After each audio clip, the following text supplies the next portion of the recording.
All right, this is for the rear, I guess it'd be the left backup light.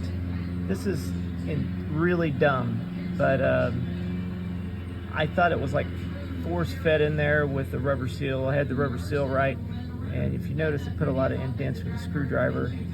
But long story short, it's got a locking groove, so you basically turn it and pull it out. I mean, I've watched a video where a guy broke this off. Obviously, that's why, because he didn't know either. I mean, it's got a locking tab there. You flip that up and then turn it out. Just a dumb design. I'll lube that and probably spray Flex Seal in the back to make sure it doesn't leak in there, because or replace this.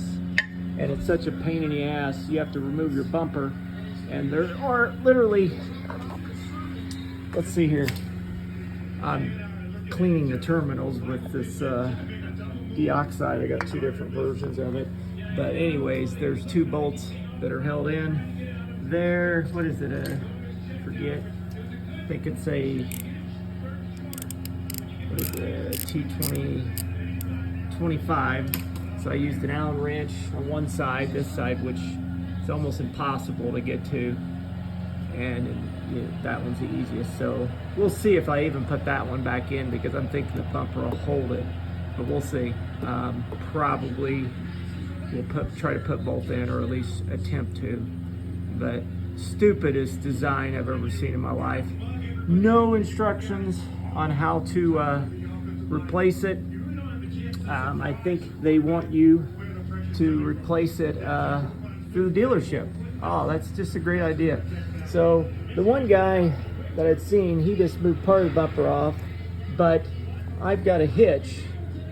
God only knows what this hitch can do, but the bumper doesn't move out as nice as when you got the hitch in the center, because it's got a different hole and it gets kind of hung up.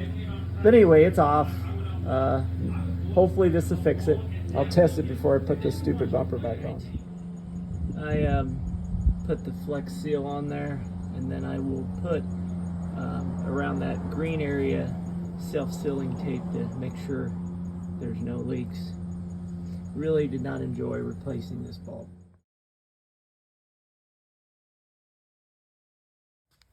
All right, let's see if I can get this lights pointed to the top. All right, so you have that bolt to remove, that bolt to remove, then pull that insulation back. And then you have that one, and then there's a bolt there, and then it's virtually the same over there, and then the inside. I took off this left rear tire off, but I think you can do it without doing that. I've done that the same on the Cayenne.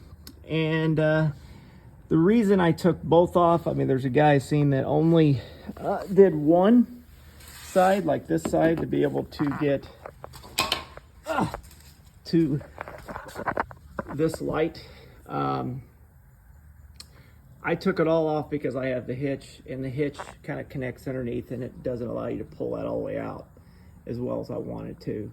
When you put the bumper on, make sure that it's not stuck on this. This was stuck on here, the tailpipe tips. It was just making it harder for it to snap in. And of course I had to stretch the piece underneath here of the hitch. That's about it. Job done. And as far as right now, the light still works. One other thing, on each bolt, I put anti-seize. And the reason I've done that is the bolt that goes under here on that one and the one over there, they're a little bit different size. I had a Porsche Cayenne, I think it had like 4 or 6, and every one of them snapped off. So I thought it would be best to put anti-seize on all of them.